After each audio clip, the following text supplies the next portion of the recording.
सरला जी के पास बहू स्वाति अपने बच्चे को देते हुए कहती है, मम्मी जी आप बाबू को संभाल लेंगी, यदि आप कहे तो मैं ना जाऊं। तब सरला जी कहती है, अरे स्वाति कैसी बात कर रही है, मैं बाबू को अच्छे से ख्याल रखूंगी। अभी बाहर ठंड है इसलिए अपने बाबू को नहीं भेज रही हूँ और तू बिल्कुल फिक्र ना कर, आराम जा, यहाँ मैं सब देख लूँगी। फिर थोड़ी देर बाद गाड़ी की आवाज़ आती है और सुमित भी आ जाता है।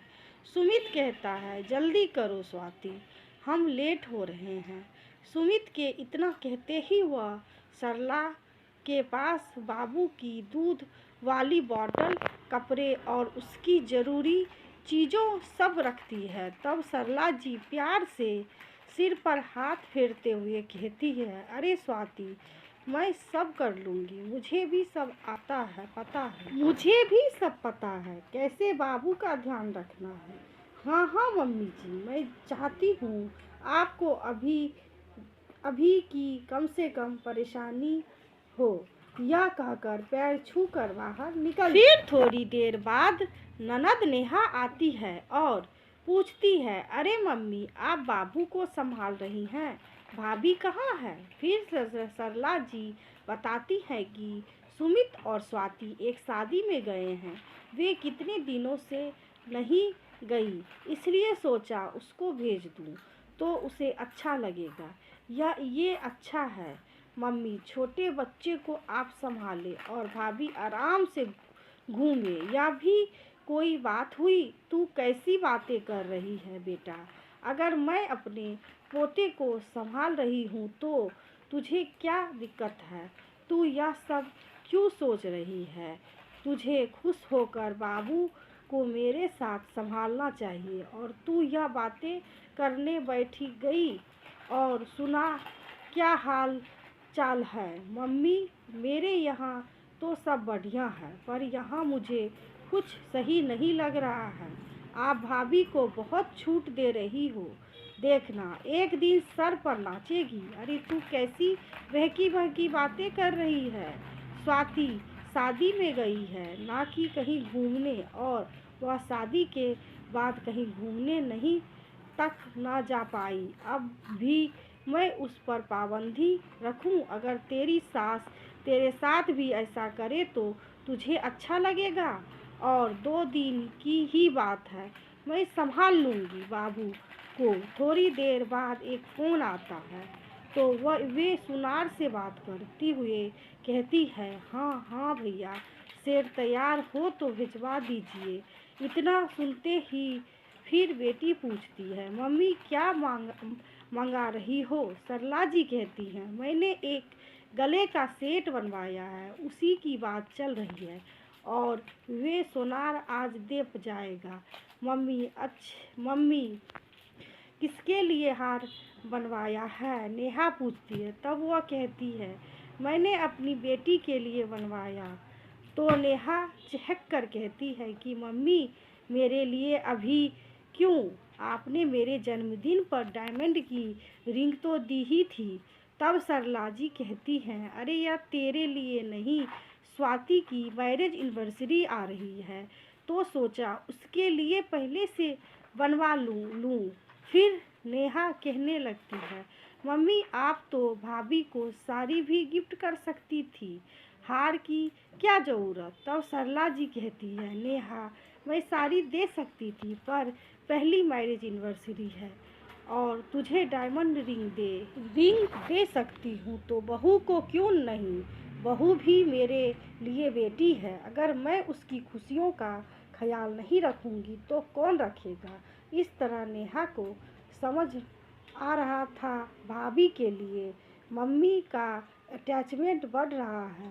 तब वह तुनक कर कहती है कि अब तो मम्मी भाभी ही प्यारी हो गई, जो उसके लिए इतना सोच रही हो, बेटी की जगह भी ले ली।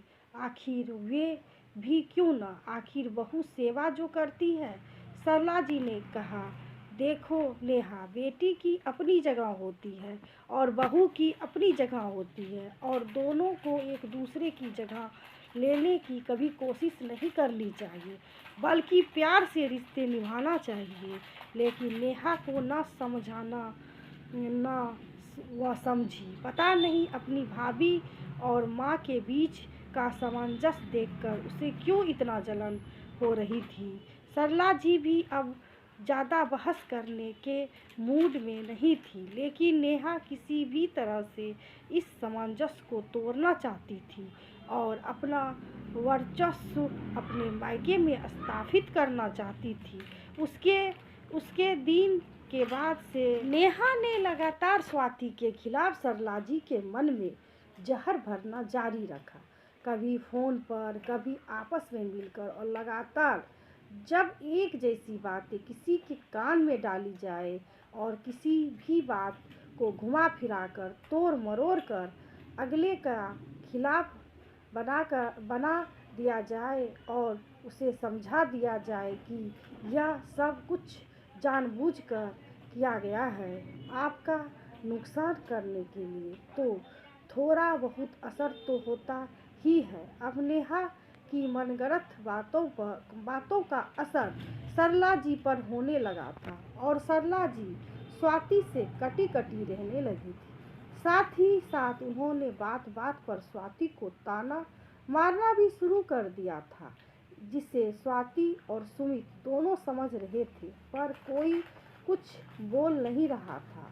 नेहा मन ही मन खुश हो रही थी अपनी इस कारिस्तानी पर, लेकिन सरला जी के घर में शांति धीरे धीरे खत्म होती जा रही थी, क्योंकि जो बहू पहले दिन रात सास के गुणगान करती थी, वह भी एक सीमा तक बर्दाश्त कर सकी। उसके बाद उसने भी पलट कर सरला जी को जवाब देना शुरू कर दिया, और सीधी सी बात है, सरला जी को जवाब देना शुरू कर दिया और सीधी सी बात है, शादी के बाद बेटा माँ और पत्नी के बीच पिस जाता है, और अक्सर बच्चों और पत्नी की जिम्मेवारी आ जाने के कारण पत्नी का पल्ला भारी पड़ जाता है। और यही हुआ सरला जी के साथ। नेहा की वजह से उन्होंने स्वाति से बुरा बर्ताव करना शुरू किया, और फिर स्वाति ने भी रिएक्ट करना शुरू कर दिया, जिसकी वजह से सुमित भी अब सरला जी से कटा कटा रहने लगा